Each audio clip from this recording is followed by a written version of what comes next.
For anyone who is watching you for the very, very first time, how will you introduce yourself to them? Okay. So hi, my name is Diana Kolek. I'm a business strategy coach, and I'm excited to be here for this recording. Yes, there's something you have mentioned, very, very important, business strategy. Why is it important for my business or any business to have a strategy for it to succeed? So first of all, I think the most important thing is to understand what a strategy is. Yes. And if we start with that, then you'll be able to see why it is very, very important for someone to have a strategy for their business. So it means I can't just operate my business blindly. Like, siwezi fungua tu na nifunge. I need like a few steps to, like, that is the strategy. Exactly. So let's start by defining, like, okay, strategy ni nini? So basically a strategy is a game plan. It is it helps you have some sense of direction of where your organization is going. So it helps you come up with a game plan that actually differentiates you from your competitors. It's basically your competitive advantage and creating it in such a way that it's more of long term, so that you know exactly where your company is going, you know exactly what your organization is supposed to do, and to enable you get to the success of the business. So that means before I start my business, I should have already done a research, right? A what? Research about whatever I'm going into. Yes. But saa zingine watu sema just go into the business, itakuwa sawa. No, it doesn't work like that, and that's the reason why by, let's say, for example, year 3, 4, 5, you find that almost 80% of businesses close down because they didn't have a long-term kind of focus to see that the business gets to a certain level. So that's the challenge. So do we gauge a successful business by the number of years enye imekuwa ama by the number of profits? Juu mtu anaweza sema, me, I did my business for 1 year, I made my money and I got out. Yeah. Na kuna mtu atasema, I'm going to do this business for the next 5 years for me to get that money. So are we going to judge a successful business by the number of years that imekuwa, or just by the margin of profits? Okay, so I'm not really sure. Probably there are people who just get into a project, and I think I want to call those projects not businesses, where you decide that you want to get into something for the next 5 years, and then you get your money back and you leave. But a business, in accounting terms, we call it a going concern. So there is that assumption that it's a company that the main objective is for it to grow. And live forever. I like calling it a legacy business. Is it a must I pass my business to my kids, ama my business is my business? I've seen it with Indians. Business yao inakuanga passed down to generations. Exactly. But utasikia Mwafrika akisema mimi hii business yangu siwezi taka mtoto wangu afanye. Nataka ama hujasikia hizo terms. Nataka tu yeye afanye mambo yake. Yes. So is it good for a business to be passed on to generations? Ama tu we operate venye wa Afrika? Okay, I think in that case I would say it's more of a generation, a cultural kind of decision that people make. So Indians, that is their main objective. They want to build something that will outlast them, that will grow, that their children and their children's children will, enjoy even in the future. But for Kenyans, probably someone started a small shop, but they want their daughter or their son to become a doctor. So of course they will say they don't want their children to get into that kind of business. So probably that's the reason. But if someone really wants to get into a business, there's that long-term. You need to have a long-term vision. Yeah, you want it to be, let's say, your retirement project, and you want it to actually outlast you. For some times now, there's been a debate online about people saying, are you really running a business or you are self-employed? Because they're saying that if you notice that your business cannot go on when you're not there, then that is not a business. You are self-employed. Exactly. Is it true? Yes, it's very true. If you cannot leave your business for like 3 months and you come back and find it running, then it means you are self-employed. Even a month, you're definitely self-employed. A business, what I normally say is most businesses start as a self-employment kind of opportunity. And then now, the whole idea is for you to grow that into a business that actually can sustain itself. So there are a couple of things that you need to do to ensure that that happens.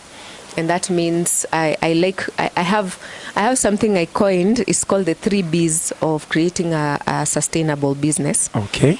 And I normally look at a business like a human being. We have the brain, we have the blood, we have the bones. So pause. For anyone who's watching this, here are the 3 Bs. Kindly take note. Chukua notebook, write down. If you want your business to succeed, you need to have a good strategy for your business. Yes. Here are the 3 Bs. Go. So the 3 Bs, I like equating it to the human body. So we have our brain. We know if our brain is dead, you've had someone is brain dead and they can't do anything, because it's your brain that actually decides, like for me to hold this phone on my hand, it is my brain that is telling my hand. So if your brain dead, then you can't do anything, right? Yes. So your brain is more of your vision for your company, your why, your strategy that you're setting up for the company. So that's basically the brain of the business. And then you have the blood of the business, which as human beings, when someone dies, you realize that person becomes ashy or dark or something like that. They change the color. Yes. It's because the blood has probably dried out, so there's no blood circulation in the body. So it's the same thing with revenue in a business. So I equate blood and revenue as very similar, because if you do not have revenue for your business, then you do not have a business. Okay. It does not exist. So that flow of cash flow in the business, let's say for example you have a shop, so you go buy your products, you come sell it, so there's a cycle that keeps moving. So that's now the blood. And then the final one is the bones of the business, which is usually the last thing that people think about. But I always say you have to think about both concurrently, because now the bones of the business, you would equate it to the systems, the structures that you put into the business.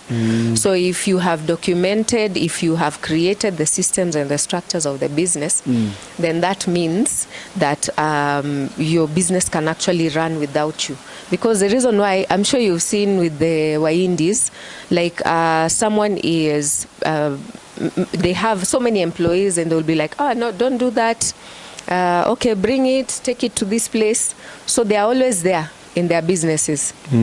But if you're thinking of building something that can grow and you can actually leave it to other people to manage, then you need to be able to create your systems, your structures, your processes, document all of them, so that other people can come in and actually do what most of the time entrepreneurs have everything in their heads. Yes. And then everyone keeps asking them, so what do we do in this case, in this challenge? How do we go about it?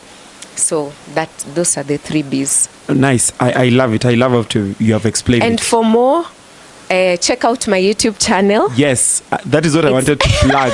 I know you might be listening and you're like, hey, this is Wisdom 101. Where can I find more? Where can I find more? So they can find more on my YouTube channel. It's at Diana Kolek. That is Diana and then Kolek for Kolek. Lastly, I want to know something before we end this. Business is not always all roses. Yes. There are losses that are made. Yes. How does someone bounce back from a loss? Like you I'm sure you've had people who made deals with the government. The government has not paid them. They took out loans, so they don't know what to do. So how do you bounce back from a loss that has taken you out? That's a tricky question, because it will depend with how much loss are we talking about. Okay. How much money did you have in your business that can continue sustaining the business for you to continue? How much investment did you put into the business? Are you Like, have you like leveraged yourself too much that you're not able to recover? So those are the questions that I would want to ask someone before I can predict whether the business can continue or not. So there are quite a number of things that you'll have to look at. Lastly, a word of advice for someone who says, "Mi natoka employment nenda kuanza biashara." What can you tell them? I would tell someone like that, it's not easy. They say out there, you would hear people saying that if you get into business, you'll have the freedom of time. It is a fallacy. When you're doing your business, when you're starting your business, you must work almost 24 hours. And most of the time, the business will need you for the next almost 5 years. Okay. So it is tough. So it needs someone who really has the stamina. You will gain, you will lose, you'll gain, you'll lose. But that's basically the game of business. So what I would say is, if you have a job, I always tell people that your first investor is your employer. Okay. Because you can decide to save money and then now go ahead and start the business.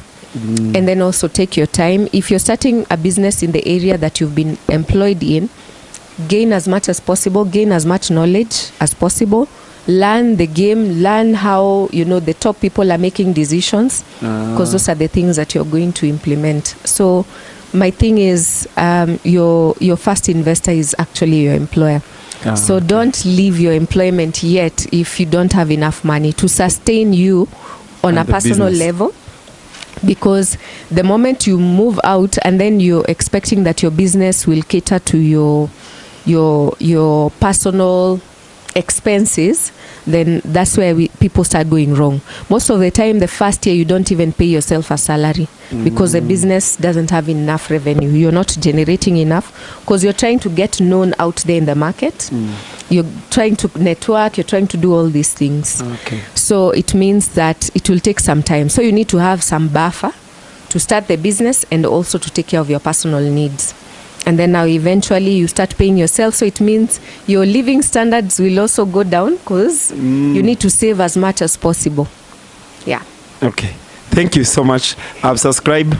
Tell a friend to tell a friend. If you've learned something, kindly send up a comment section. Thank you so much. This was so fun and easy. Nara tujakava.